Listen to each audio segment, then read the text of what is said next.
Olá, muito boa tarde. Hoje, depois de tudo que eu fiz durante este período de férias, sobre o caminho, a evolução, desde o átomo, que já é vida, até ao arcanjo. Eu acho que quis tornar, dar-vos também, falando convosco sobre esta ideia, que eu acho que é de veras importante. Fechamos. Eu vou ler uma parte da revista Espírita, do Jornal de Estudos Espíritos, publicada sob a direção de Allan Kardec em 1860, em setembro, onde diz: se a crença nos espíritos e nas suas manifestações fosse uma concepção isolada, produto de um sistema, poderia ela, com certa aparência de razão, ser considerada uma ilusão. Digam-nos, porém, porque é que ela é encontrada tão vivaz em todos os povos antigos e modernos e nos livros santos de todas as religiões conhecidas. É, dizem alguns críticos, porque em todos os tempos o homem amou o maravilhoso. Então, o que é o maravilhoso, na vossa opinião? O que é o subnatural? O que entendeis por subnatural? O que é contrário às leis da natureza? Então conheceis tão bem essas leis que vos é possível traçar limites do poder de Deus? Ora, então provai que a existência dos espíritos e as suas manifestações são contrárias às leis da natureza. Mas isso não é, nem pode ser uma dessas leis. Acompanhai a doutrina espírita e vede se esse encadeamento não tem todas as características de uma lei admirável. O pensamento é um dos atributos do espírito. A possibilidade de agir sobre a matéria, de impressionar os sentidos e, em consequência, de transmitir o seu pensamento, resulta, se assim nos podemos exprimir, da sua constituição fisiológica. Portanto, nesse facto, nada há de sobrenatural, nada de maravilhoso. Nós nos cingimos às seguintes proposições. Todos os fenómenos espíritas têm por princípio a existência da alma, a sua sobrevivência ao corpo e as suas manifestações. 2. Sendo tais fenómenos baseados numa lei da natureza, nada têm de maravilhoso nem de sobrenatural, no sentido vulgar desses vocábulos. Ponto 3. Muitos factos só são considerados sobrenaturais porque se lhes desconhece as causas. Atribuindo-lhes uma causa, o Espiritismo nos recoloca no domínio dos fenómenos naturais. 4. Entre os factos qualificados como sobrenaturais, há muitos cuja impossibilidade é demonstrada pelo Espiritismo que os coloca entre as crenças supersticiosas. Embora o Espiritismo reconheça em muitas crenças populares um fundo de verdade, de modo algum aceita a solidariedade de todas as histórias fantásticas criadas pela imaginação. 6. Julga o Espiritismo pelos factos que ele não admite, é dar a prova da ignorância e neutralizar o valor da própria opinião. 7. A explicação dos factos emitidos pelo Espiritismo, de suas causas e consequências morais, constitui uma verdadeira ciência que requer estudo sério, perseverante e aprofundado. 8. O Espiritismo não pode olhar como crítico sério senão aquele que tudo tivesse visto e tudo estudado com a paciência e a perseverança de um observador consciencioso, que estivesse tão seguro desses assuntos quanto o mais esclarecido adepto, consequentemente, que tivesse obtido os seus conhecimentos fora dos romances da ciência, ao qual não lhes fosse possível opor nenhum facto de que não tivesse conhecimento e nenhum argumento que ele não tivesse meditado ou que refutasse, não por negações, mas por outros argumentos mais perentórios, que, enfim, pudesse acrescentar uma causa mais lógica aos factos constatados. Tal crítica ainda está por ser encontrado. Assim, a teoria de evolução do espiritismo está profundamente ligada à ciência. É claro que é preciso reconhecer que na codificação de Kardec está junta ao que se sabia da ciência da sua época, com todas as falhas e preconceitos. Mas como o próprio Kardec mencionou no livro A Gênese, descreve a natureza adaptável e progressiva do espiritismo. Não é uma doutrina rígida, mas sim uma que se mantém aberta ao conhecimento e à evolução. Então, caminhando a par com o progresso, o espiritismo jamais será ultrapassado, porque se nas suas novas descobertas se demonstrassem estado de erro acerca de um ponto qualquer, ele se modificaria nesse ponto. Se uma verdade nova se revelar, ele a aceitará. Está escrito na Gênese, no capítulo 1, no versículo, no item 55.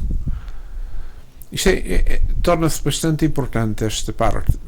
Então, e continuando, no Livro dos Espíritos, na pergunta 540, eu retirei o seguinte parte do texto. É assim que tudo serve e que tudo se encadeia na natureza, desde o átomo primitivo até o arcanjo, que também começou por ser átomo. Admirável lei da harmonia que o vosso acanhado espírito ainda não pode apreender do seu conjunto. E na pergunta 573, tudo em a natureza se encadeia. Está escrito pelo Espírito da Verdade. Ou seja, nem todos os espíritos que trabalham nos fenómenos da natureza têm consciência do que estão fazendo. Somente a têm os dirigentes dos fenómenos. A massa é composta de operários mais ou menos conscientes do que fazem, sendo que alguns deles se alegam pelos distúrbios da natureza. Mas Deus usa os seus filhos, mesmo os mais novos, na pauta da vida, lhes dando a tarefa que a sua evolução permite realizar. Com isto e com o perpassar do tempo, o seu armazém se encherá de experiências do que pode recolher para transformar da sua liberdade do futuro. Então, vamos aqui ver. Vamos aqui, vejamos, a diferença aqui que nós podemos recolher na Gênese e também no Livro dos Espíritos e outras obras espíritas, é que toda a explicação da evolução, toda a explicação do universo, quer seja planetas, quer seja ser, se processa de acordo com a ciência, mas possui sua causa em uma inteligência durante todo o processo. E vamos então falar sobre a formação da vida. Aqui pus uma nota com o Consolador, o pioneiro, onde ele diz: caminhando de par com o progresso, o espiritismo jamais será ultrapassado, porque se novas descobertas se demonstrassem estar no erro acerca de um ponto qualquer, que ele se modificaria nesse ponto. Se uma verdade nova se revelar, ele a aceitará. Gênese, como eu disse, capítulo 1, versículo, item 55. E vamos então falar da formação da vida na Terra. A formação da vida na Terra é um processo, que li de vários livros, é um processo complexo e multifacetado que ocorre ao longo de bilhões de anos.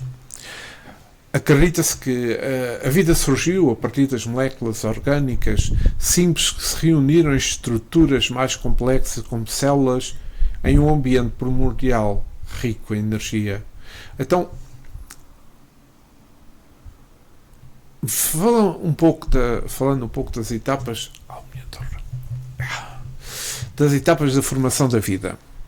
O surgimento das moléculas orgânicas. A Terra, jovem, com a sua atmosfera muito diferente da atual, possuía elementos que, sob a ação das energias do Sol e descargas elétricas, reagiam e formavam como aminoácidos e outros blocos de construção da vida. A formação dos coacervados. Estes blocos de construção como aminoácidos, eram arrastados para as águas e se agregavam formando estruturas semelhantes a proteínas chamadas coacervados, que eram rodeados por água. O surgimento das primeiras células. Acredita-se que em determinado momento esses coacervados adquiriram a capacidade de se reproduzirem e se tornaram mais estáveis, dando origem às primeiras células, que seriam procariontes. A evolução das células.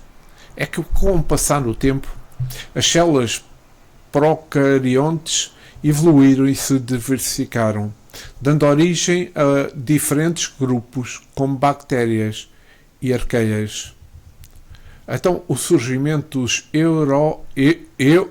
eucariontes.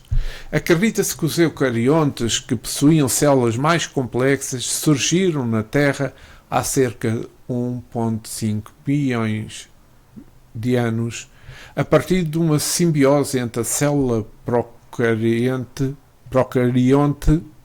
e a célula mais simples. Então falamos aqui da diversificação e evolução. Com o surgimento dos eucariontes, a vida na Terra diversificou-se ainda mais. Com o aparecimento de diferentes organismos, como plantas, como animais, como fungos. Emmanuel, através da sua mediunidade,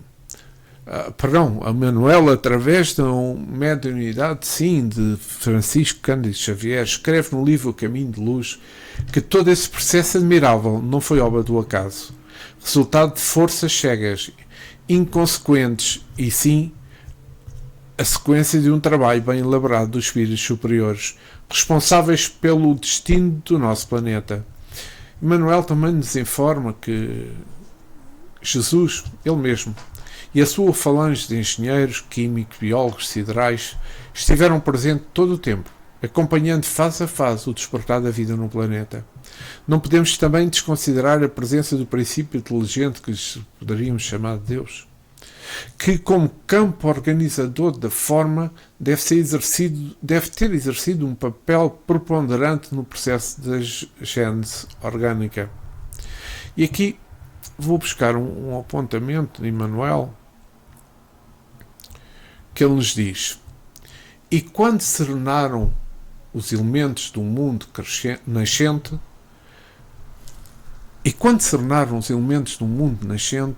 quando a luz do sol beijava em silêncio a beleza melancólica dos continentes e dos mares primitivos, Jesus reuniu nas alturas os intérpretes divinos do seu pensamento.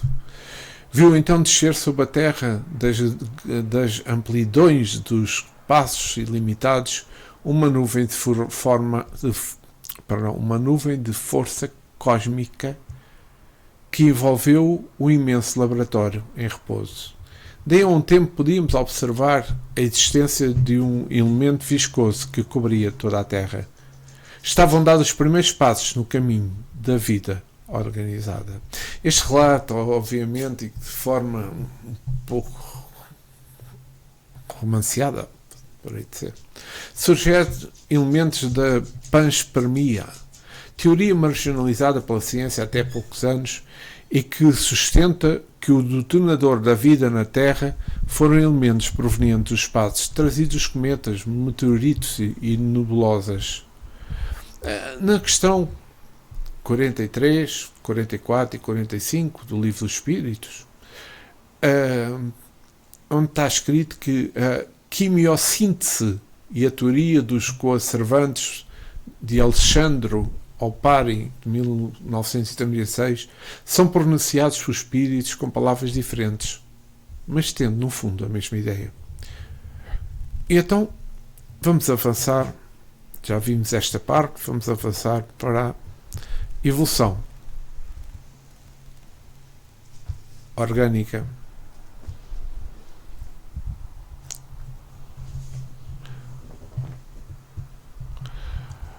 A evolução orgânica, ou também chamada de evolução biológica, peço desculpa, estou com um pouco de dores, refere-se à mudança das características hereditárias de uma população de seres vivos ao longo do tempo. Este processo também podemos chamar de evolução biológica, genética, orgânica, leva à diversificação e à transformação das espécies. A evolução orgânica é um processo pelo qual as características de um organismo são transmitidas de geração, mas com variantes. Estas variações podem ser herdadas e podem levar a mudanças na população ao longo do tempo. A evolução das espécies é um facto indiscutível, como sabemos. Através dos processos múltiplos e fenómenos diversos, os primeiros seres vivos, unicelulares e simples, foram os precursores de todas as formas complexas de vida. Mas qual é que é o mecanismo dessa evolução? Duas teorias, agindo conjuntamente, sem se excluírem, tentam explicar a evolução. O darwinismo, lançado em 1859 por Charles Darwin, no livro A Origem das Espécies, o darwinismo baseado na seleção natural, ou seja, os seres mais aptos sobreviverem enquanto os menores aptos desaparecerem. Mutacionismo, desculpem estas palavras que não são habituais de estar a ler. Teoria que teve Hugo de Vries, o seu idealizador, baseia-se no conceito da mutação. Toda alteração no património genético dos seres que se transmite às espécies descendentes. Segundo essa teoria, o aparecimento das espécies novas seria o resultado de várias mutações ocorridas nas espécies anteriores. Mas vejamos o pensamento de Kardec. Em seu tempo, numa ciência ainda fortemente influenciada pelo modelo grego, em que a beleza é igual à evolução, no livro da Gênese de Allan Kardec, no capítulo 11, sobre a hipótese sobre a origem do corpo humano, bem pode dar-se que os corpos de macacos tenham servido de vestidura aos primeiros espíritos humanos, forçosamente pouco adiantados, que vieram encarnar na Terra, sendo essa vestidura mais apropriada às suas necessidades e mais adequadas ao exercício das suas faculdades do que o corpo de qualquer outro animal. Em vez de se fazer para o espírito um invólucro especial, ele teria achado um já pronto. Vestiu-se então da pele de macaco, sem deixar de ser um espírito humano. Como o homem não raro se reveste da pele de certos animais, sem deixar de ser humano. Então, que fique bem entendido que aqui unicamente se trata de hipóteses, não é? Que a verdade saberemos muito mais tarde. E não estamos aptos a poder recebê-la. De modo algum, com princípio, mas apresenta apenas para mostrar que a origem do corpo em nada prejudica o espírito, que é o ser principal, e que a sua semelhança do corpo, o homem, com o do macaco, não implica semelhanças entre o espírito, entre o seu espírito, o homem, e o espírito macaco. Admitida essa hipótese, pode-se dizer que, sob a influência do efeito da atividade intelectual do seu novo habitante, o invólucro se modificou, embelezou-se nas particularidades, conservando a forma geral em conjunto.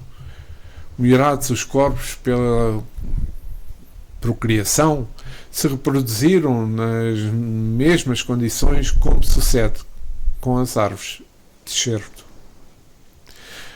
Deram origem a uma nova espécie, que pouco a pouco se afastou do tipo primitivo, à proporção que o espírito foi progredindo. A questão evoluiu no Espiritismo pela mão de Chico Xavier e Manuel, que nos esclarece que muitas das transformações que se verificaram nos seres foram anteriormente providas nas suas estruturas perispirituais entre uma existência e outra, ou seja, no plano espiritual. Os espíritos construtores, sob a supervisão de Jesus, aprimoravam em vezes sucessivas as formas perispíriticas, e essas alterações criavam o campo magnético para as futuras mutações. Emmanuel volta a dizer: extraordinárias experiências foram realizadas pelos mensageiros do invisível. As pesquisas recentes da ciência sobre o tipo Neandertal, reconhecendo nele uma espécie de homem bestializado, e outras descobertas interessantes e descobertas interessantes na paleontologia, quanto ao homem fóssil, são um atestado dos experimentos biológicos a que precederam os prepostos de Jesus, até fixarem no primata as características aproximadas do homem do futuro. Que importante isto, não é? Eu acho que eu li isto e achei este apontamento extremamente importantes. Então vamos falar um pouco, ou melhor, falei um pouco sobre o reino mineral. Para o espiritismo, o reino mineral é uma fase de evolução do espírito, onde o princípio inteligente, em estado simples e ignorante, se manifesta até através da matéria inerte. É o reino da atração, caracterizado pelas forças mecânicas e pela ausência da vitalidade e da inteligência. Os minerais, como rochas e metais, são exemplos de seres inorgânicos que compõem este reino. O reino mineral é composto por seres orgânicos, ou seja, que não possuem vida, vitalidade ou movimentos próprios. São formados pela agregação da matéria e incluem minerais, água, ar, rocha, cristais, por exemplo. Então, quais são estas características do reino animal? Os seres do reino animal não possuem princípio vital, o que os diferencia dos seres orgânicos, como os vegetais e como os animais. A única força que se manifesta nestes seres do reino mineral é mecânica, resultado da própria matéria de que são formados. Os seres do reino animal são inertes, não sentem, não pensam, não têm vontade própria e não possuem consciências de si mesmo. Então, falando sobre a interligação com os outros reinos que já falámos, por exemplo, embora sejam considerados inertes, os seres do reino mineral são essencialmente para a vida de outros reinos, fornecendo os elementos básicos para a formação dos seres vivos. Então, quais são os componentes básicos da natureza? Os minerais são a base, como já falei, da matéria inerte que forma a natureza, sendo fundamentais para a existência de outros reinos. Allan Kardec escreve um pouco sobre este reino.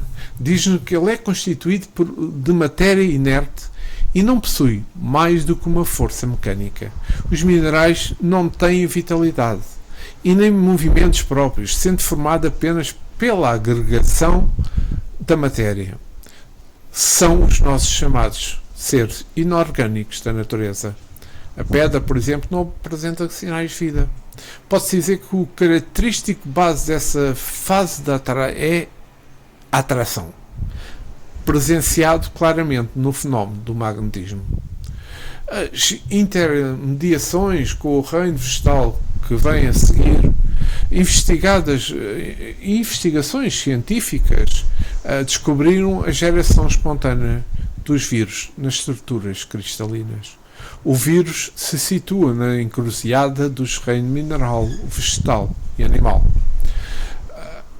como uma espécie de ensaio para as ordenações futuras. E será que é assim? Assim explicam muitos. Mas vamos agora ao reino vegetal e reino animal. Então,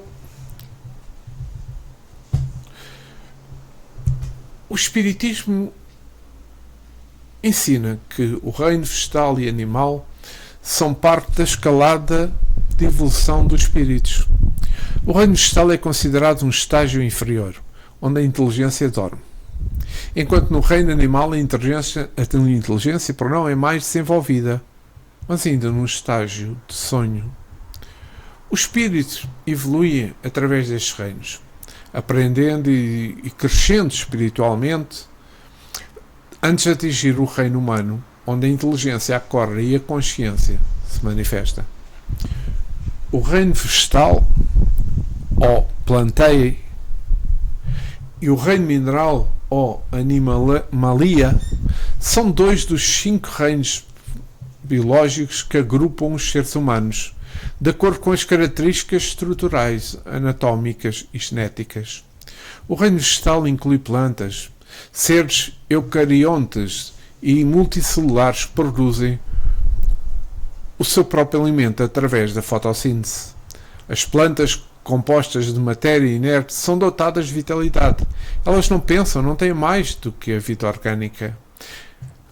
Podem ser afetados por ações sobre a matéria, mas não têm percepções, por conseguinte, não têm a sensação da dor.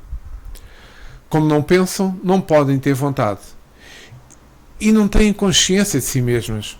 Nada mais possuem que um instinto natural e cego. O próprio instinto de conservação é puramente mecânico. O característico básico dessa fase é a sensação. Já o reino animal inclui animais, seres eucariontes e multicelulares que dependem dos outros seres vivos para obterem alimento, sendo geralmente heterotróficos. Os animais constituídos de matéria inerte e dotados de vitalidade têm uma espécie de inteligência instintiva limitada com a sua consciência da sua existência e da sua individualidade. Eles não agem por instinto, não agem só por instinto, quero dizer. Além do instinto, não poderia negar a certos animais a prática de certos atos combinados que denotam a vontade de agir num sentido determinado e de acordo com as circunstâncias. Há neles, portanto, uma espécie de inteligência, mas cujo exercício é mais precisamente concentrado nos meios de satisfazer às suas necessidades físicas e prover à sua conservação. Mas não há entre eles nenhuma criação, mesmo melhoramento, qualquer que seja a arte de conseguirem, a arte que admiremos os seus trabalhos, aquilo que faziam antigamente, é o mesmo que fazem hoje. João de Barro, por exemplo, constrói o seu ninho sempre da mesma maneira. E a pergunta do livro dos Espíritos é que aqui, quando falo de João de Barro, estou a falar de por exemplo, uma ave. Quis dar aqui um nome. A pergunta 595 do livro dos Espíritos, Kardec questiona: os animais têm livre arbítrio?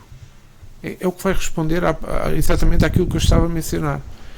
Não são simplesmente máquinas, mas a sua liberdade é limitada pelas suas necessidades e não pode ser comparada à do homem. Isto dito pelo Espírito da Verdade. E continuou: sendo muitos inferiores a estes, não têm os mesmos deveres. A sua liberdade é restrita aos atos da vida material. A sua escolha é mecânica, por instinto.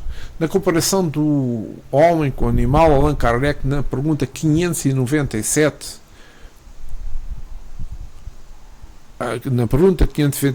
há entre almas dos animais e do homem tanta distância quanto entre a alma do homem e Deus? Aqui a característica desta principal fase é a elaboração do instinto, não é?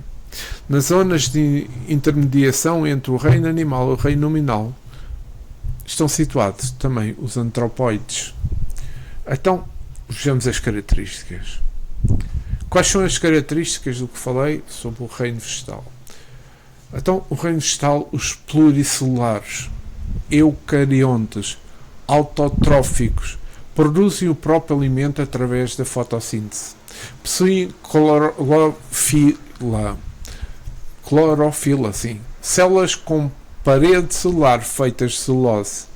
Capacidade de reprodução sexuada e assexuada. Exemplo: as árvores, as plantas, os arbustos, os musgos, as algas, por exemplo. E no reino animal, as características: pluricelulares, eucariontes, heterotróficos, necessitam dos outros seres para obter alimento. Capacidade de locomoção. Alguns possuem tecidos especializados. Reprodução sexuada.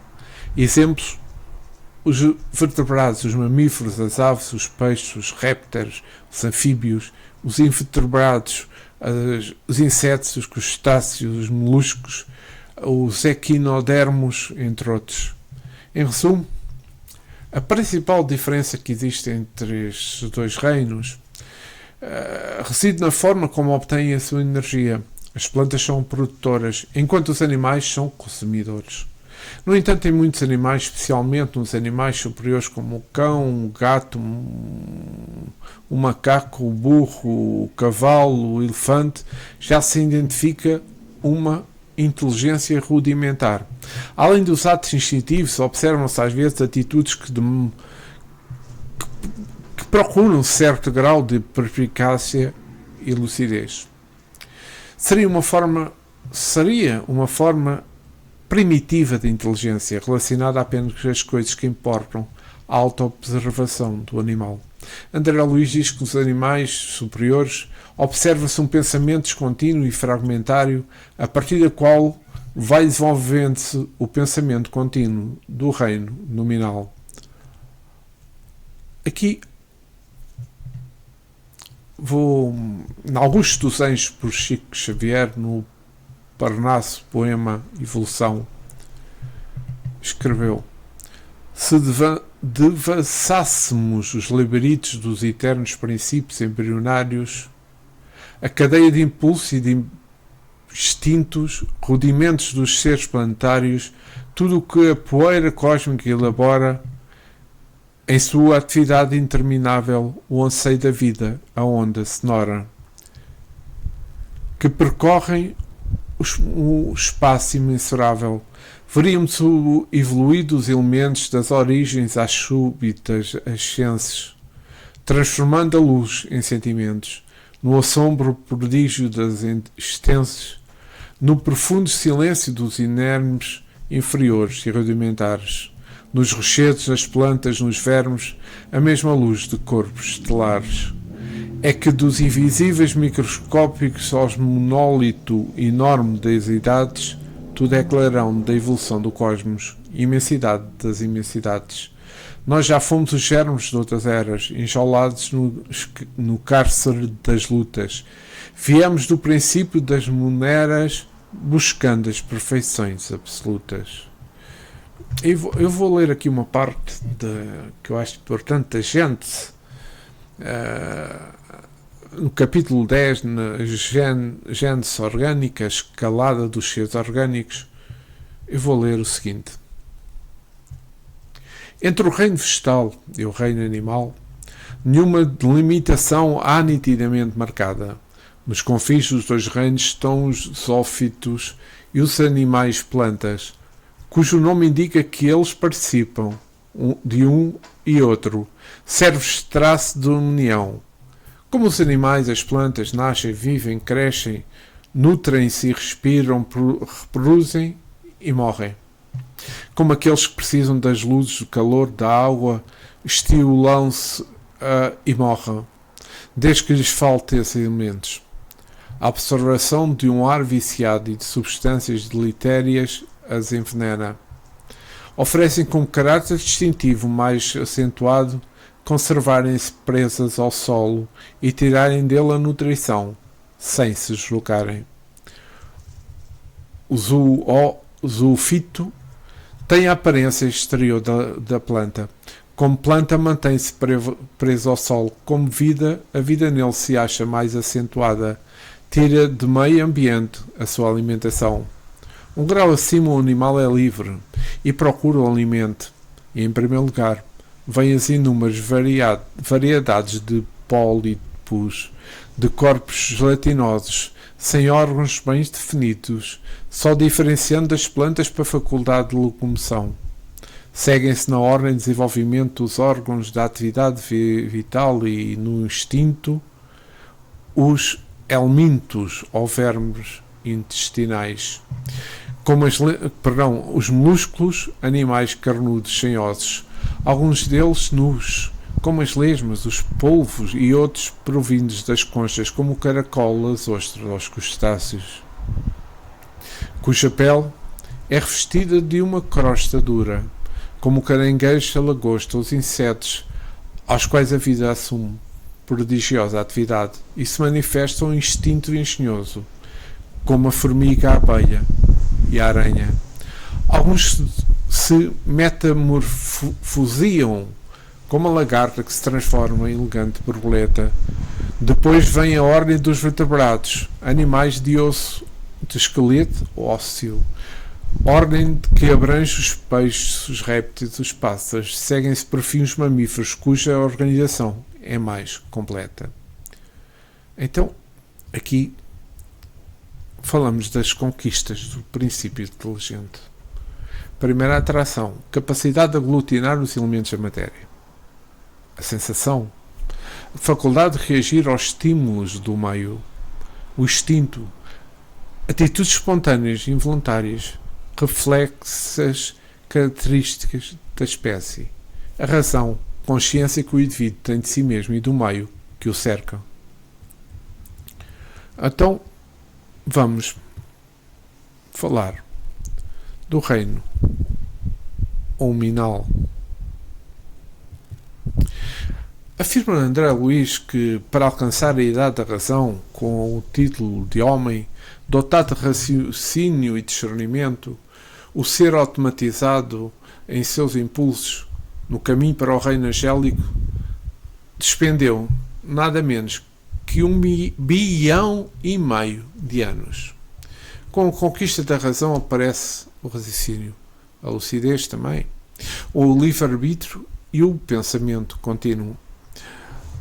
Até então, o progresso tinha uma orientação centrípeta, ou seja, de fora para dentro. O ser crescia pelas forças das coisas, já que não tinha consciência da sua realidade, nem tampouco liberdade de escolha. Ao entrar no reino hominal, o princípio de inteligência, agora sim, já espírito, está apto a dirigir a sua vida, a conquistar os seus valores pelo esforço próprio, a iniciar uma evolução da orientação centrífuga de dentro para fora, o contrário aqui já. É fato do despertamento da razão e também do sentimento, do uso do livre-arbítrio através do mesmo mecanismo evolutivo, mediado pela paligênese, onde as potencialidades psíquicas e intelecto-morais se encontram em um momento propício de aprimoramento. Em geologia, paligênese ou paligênesia, em algumas fontes, significa o processo de refusão e mistura das rochas pré-existentes. Frequentemente, um contexto de metamorfismo e altas temperaturas. Mas a conquista da inteligência é apenas o primeiro passo para o espírito. O primeiro passo para o espírito que vai dar a sua estadia no reino animal. Ele deverá se iniciar pela vigorosa luta, pela conquista, não para conquista, mas para poder conquistar os valores superiores da alma, a responsabilidade, a sensibilidade, a sublimação das emoções, enfim, todo o condicionamento permitirão ao espírito alçar-se à comunidade dos seres angélicos. O homem, tendo tudo o que existe nas plantas e também nos animais, domina todas as outras classes por uma inteligência especial, ilimitada, que se dá a consciência do seu futuro, a percepção das coisas extramateriais e o conhecimento de Deus. André Luiz, na Evolução em Dois Mundos, escreve que o princípio inteligente, estagiando na ameba, adquire os primeiros automatismos do tato. Nos animais aquáticos, o olfato. Nas plantas, o gosto. Nos animais, a linguagem. Hoje somos o resultado de todos estes automatismos adquiridos nos vários reinos da natureza. Assim, no reino mineral, adquirimos a atração. No reino vegetal, a sensação. No reino animal, no reino animal, o instinto. No reino huminal, o livre-arbítrio, o pensamento contínuo e também a razão. Isto está escrito em Chico Xavier, foi escrito por Chico Xavier em 1967 e está no capítulo 4. E diz ainda que nas linhas da civilização o reflexo procede do instinto. Entre a atividade refletida, esta a inteligência, esta por sua vez é a razão e finalmente esta é responsabilidade. A característica principal deste reino animal que estamos a falar neste momento, como uma síntese de todos os anteriores, é o aparecimento do pensamento contínuo, do livre-arbítrio e da responsabilidade moral. O homem é um ser à parte. O espírito, encarnando-se no homem, transmite o princípio intelectual e o princípio moral, o que o torna superior logo aos animais.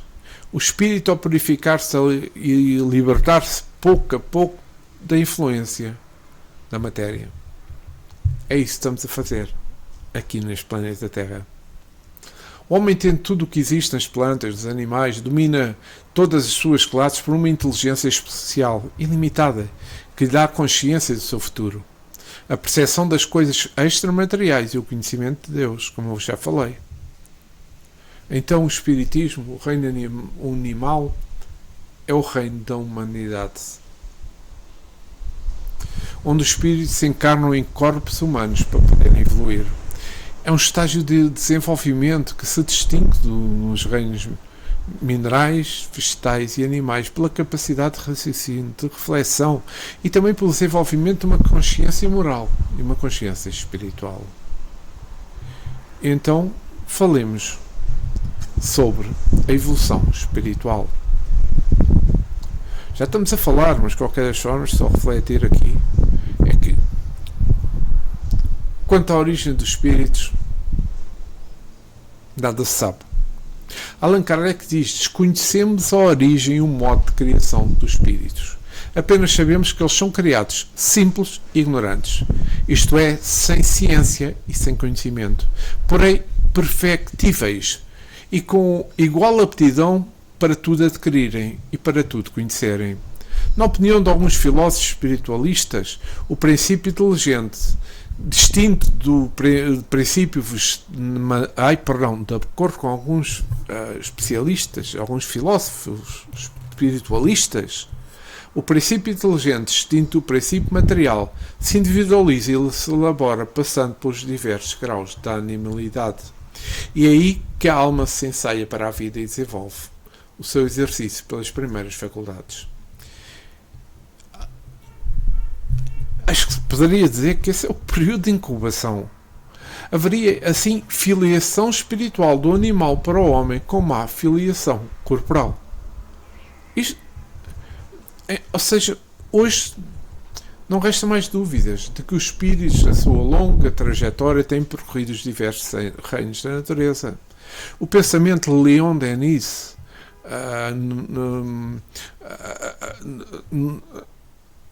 de que a alma dorme na pedra, sonha na planta, move-se no animal e desperta no homem, está plenamente incorporado ao corpo doutrinário do Espiritismo.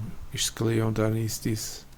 André Luiz, também num livro Mecanismo da Humanidade, explica que hoje temos o espírito viajante do cosmos, respirando as diversas faixas de evolução, condicionado nas suas percepções, à escala do progresso que já alcançou.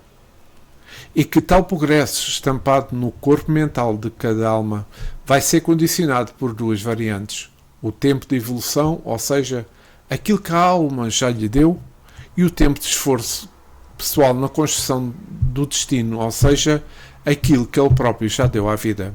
No livro Um Mundo Maior, de André Luiz, completa o pensamento: não somos criações milagrosas, destinadas ao adorno de um Para isso, papelão, somos filhos de Deus, herdeiros dos séculos, conquistando valores de experiência em experiência, de milénio a milénio. Assim, o reino mineral, princípio espiritual, refletiria a sua presença nas manifestações das forças da atração e coesão com as moléculas que se juntam em característicos sistemas cristalográficos. No reino vegetal, mostraria maiores aquisições pelo fenómeno da sensibilidade solar. No reino animal, o princípio de inteligência somaria novas aquisições refletidas nos instintos. No reino animal, todo esse cabedal de experiências estaria ampliado pelos seus lastros de consciencialização, a carregar consigo raciocínios, afetividade, responsabilidade e outras tantas características, outras tantas condições que caracterizam esta fase. O Espiritismo, como todos sabemos, a reencarnação é um conceito fundamental descrevendo a volta da alma e do espírito à vida corpórea em um novo corpo, diferente do anterior. É visto, sem dúvida, como um processo de evolução e de aprendizagem, onde a alma se depura e aperfeiçoa ao longo das suas múltiplas experiências. Pois é uma lei divina que visa o nosso crescimento espiritual, através do nosso próprio esforço, na medida que nos permite a cada vida no corpo físico amontoar novas conquistas ao património imortal que somos. Porque nós não perdemos aquilo que evoluímos, nós não perdemos aquilo que construímos, nós não perdemos aquilo que fomos formando no nosso interior, no bem. Por essa razão, Jesus orienta o doutor da lei, Nicodemos, que é necessário nascer de novo para alcançar a vida eterna. O reino dos céus é o símbolo da consciência em paz, pelos deveres retamente cumpridos, que nos trazem imensa alegria de viver, a gerar a nossa plenitude interior. Os principais objetivos da reencarnação, então, considero ser o reparar os erros do passado. Sabemos que o planeta Terra é um mundo de provas e expiações, como já mencionei. Significa retificar erros. Naturalmente, com a reencarnação, ao esquecimento do passado, não nos lembramos das ações infelizes que cometemos, mas devemos enfrentar com equilíbrio e paciência as situações adversas da atualidade, pois muitas delas surgem como quadros expiatórios. Doenças, mudanças económicas, relacionamento de pessoas perturbados, coisas pessoais perturbadas, lutas da área da afetividade familiar e profissional poderão-se apresentar como ocorrências expiatórias. E, graças à misericórdia divina, estamos tendo a oportunidade de libertar as nossas pendências espirituais, em razão da incidência da lei da causa e efeito. Com o hábito da oração, da meditação, podemos receber inspirações dos benfeitores espirituais, nas quais temos acesso teremos acesso. É subjetivo, mas pronto, teremos acesso às recordações das vidas anteriores, que nos explicarão o porquê de algumas aflições que temos atualmente nesta encarnação. Mas tais recordações não são imprescindíveis para a vivência equilibrada da expiação. Não são. Pois o amor que praticamos em favor do próximo e da vida será o ponto positivo da nossa avaliação divina, a minimizar ou anular o erro do passado. Estas situações expiatórias são decorrentes de condutas desequilibradas ou abusivas da atual reencarnação. Portanto, sempre que possível, após uma ação infeliz, procuraremos e devemos procurar imediatamente o erro causado. Não precisamos ficar a guardar o resultado da lei da ação e reação como o criminoso que espera a punição. Pois as leis divinas não são punitivas e visam a reeducação espiritual. O espírito encarnado necessita procurar todo o conhecimento que está ao seu alcance, a fim de que se possa compreender as leis materiais e morais que regem a sua vida, no sentido de uma evolução intelectual. Nós vamos percebendo que a evolução intelectual não abrange apenas o estudo das obras espíritas, mas temos de ser enriquecer de cultura, de conhecimentos variados, que nos ajudarão nesta, e se não for nesta, será em futuras reencarnações. Todo o conhecimento adquirido é um património intransmissível do espírito, de forma que nós levaremos as aptidões que vamos tendo para as próximas reencarnações, para as reencarnações futuras. Quantos não possuem facilidade de aprendizado e compreensão para algumas áreas de conhecimento, certamente são espíritos que estudaram essas matérias em vidas pretéritas, ao passo que outros revelam extremamente dificuldade em entender alguns assuntos porque nunca tiveram a oportunidade de podê-los estudar.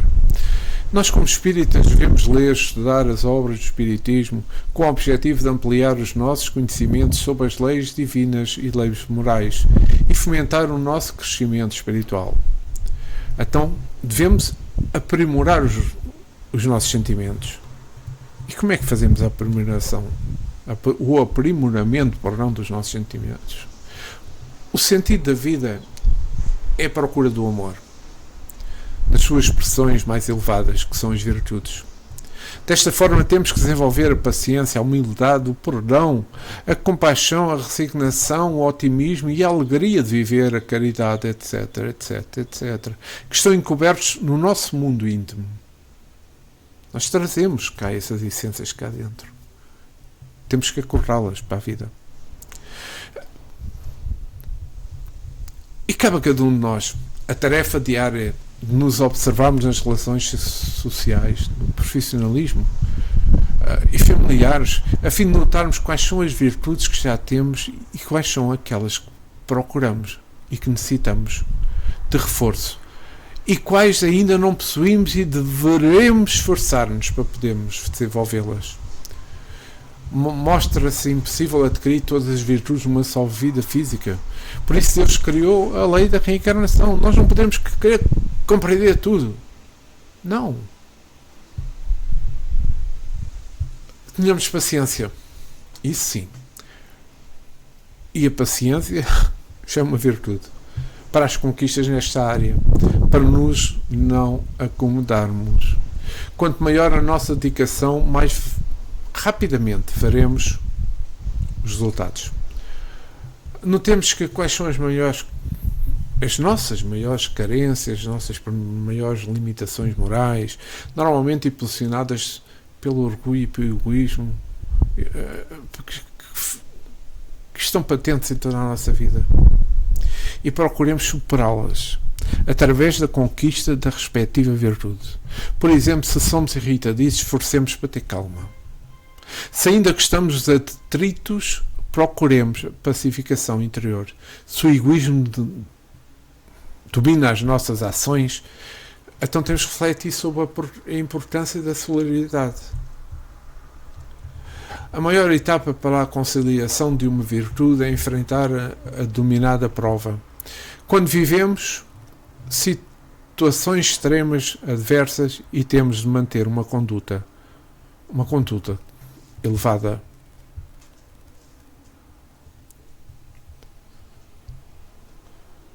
Não basta ser bom quando tudo está fácil e ninguém nos contraria. Provaremos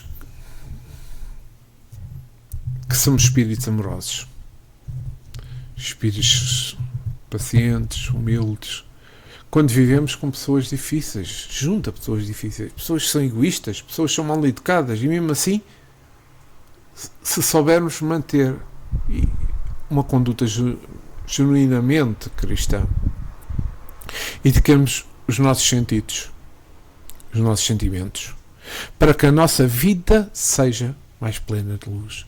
Então, como é que fazemos esta superação de conflitos?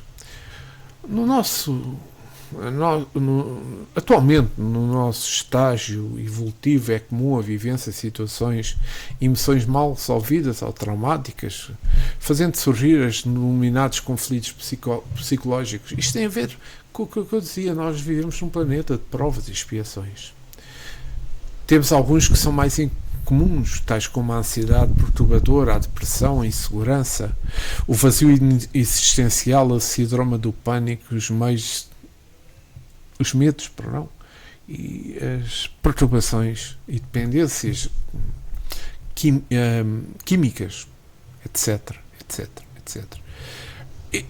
E aí cabe-nos a nós a tarefa de identificar a possível existência de um ou mais conflitos,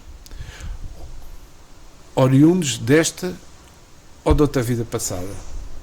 Sendo que, em casos mais complexos, certamente, teremos de procurar a ajuda de profissionais especializados da psicologia ou da psiquiatria. Então, façamos a nossa reforma íntima e gradualmente vamos evoluindo na escala espírita, com o objetivo comum e permitido por Deus de alcançarmos o estado pura, o estado de um anjo. Todos vamos lá chegar, uns mais rapidamente, outros mais lentamente. Trabalhamos dia a dia com o nosso Mestre Jesus a iluminar os nossos caminhos e com a procriação de Deus junto de nós, no nosso coração. E assim cheguei ao fim desta palestra, deste estudo sobre a caminhada do átomo ao arcanjo. Mas antes de ir, quero agradecer ao nosso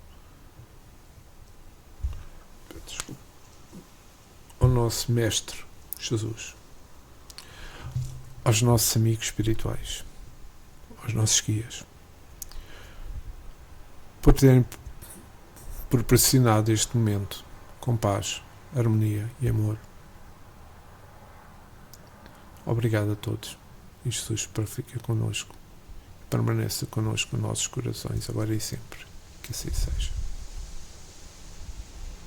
Pois, estou despenteado, mas isto tem a ver com o vento que está, um vento intenso hoje à tarde. Obrigado por terem assistido. Espero que tenha sido do vosso agrado. Voltarei dentro de um par de dias para falarmos sobre outros 2 temas: o dom de curar e a fé. São 2 temas que irei falar e mostrar a vós os estudos que fiz. Espero, como este, tenha sido do vosso agrado, os outros também venham a ser. Muita paz, muito amor para todos vós.